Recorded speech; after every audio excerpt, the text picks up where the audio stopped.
And here's something unbelievable news about. I don't know what to call this, Gary. A blast from the past. Do we want to start off today's show with a little letter that you just got from someone? Can you explain? First of all, welcome to the Legal Hour. Your Legal Hour for Eric Schwartz.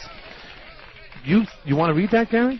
Well, I prosecuted a case in the late 80s. Which we talked about the first, yeah. Right, Stuart Moss. And the DA's office has provided me with a notice that Mr. Moss is going to become relatively a free agent in Syracuse. He's pretty much unsecured down there in a mental facility where he's been for the last 20 or so years.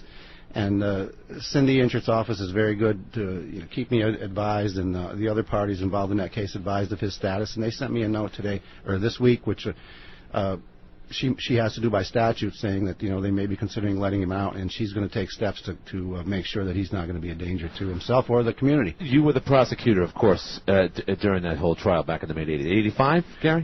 87 and then 88, and they went into 89 because it appealed and came back. Okay. Now, just to recap, a police chief was killed in Pillow Point along with somebody else, if I'm not mistaken. A civilian friend of the defendant and Police Chief Sam Johnson were gunned down. And the guy Moss or Ross? Yes, Moss. Moss, so big, so coked up, if you will.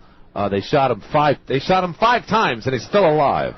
They shot him 5 times, and I believe that if the story's right, Gary, they actually ran him over just to stop him. Yeah, he was hit by a state police issued Pontiac 6000. That's what put him down. Wow. And this man might be out and about, if you will. Even though, obviously that was a long time ago. He's been incarcerated, but you just said, Gary, that he was in a mental institution and not in a penitentiary? He's been in secure facilities for a long time, and what they're doing is they try to do with everybody, I guess, is ease him out and give him a little more freedom. And as I say, Mrs. Inchert's office is going to take steps to ensure that that's not a bad move. Well, I guess the penal system is there for a reason. It's there to it's a correction system. It's there to correct things.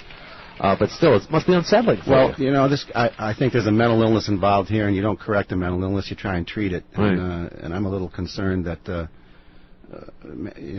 I've seen this guy's handiwork, and he was a dangerous guy 20 years ago, and I'm not sure he's not still dangerous. You think, because a lot of times we don't have, and again, I could present this question to both of you, with respects to, people that abuse children or pedophiles, and they say once a pedophile, always a pedophile. Is it the same thing for a violent criminal?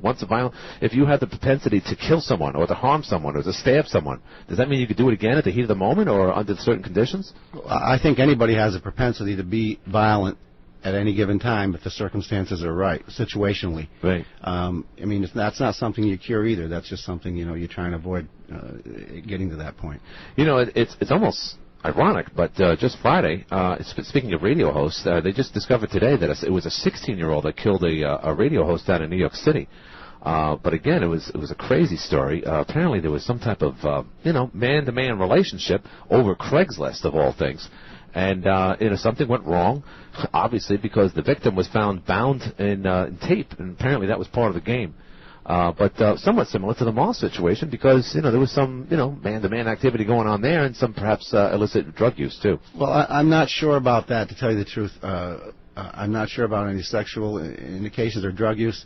I'm sure that the defendant had a very, very serious mental illness, and that blew up. Right, right. And is it also true that at one point he actually tried to buy the penitentiary that he was in? We've had communications from him over the years, both his defense attorney and myself, through the Department of Corrections, or the prosecutor's office has informed us of the various wacky things that he talks about. Now, when you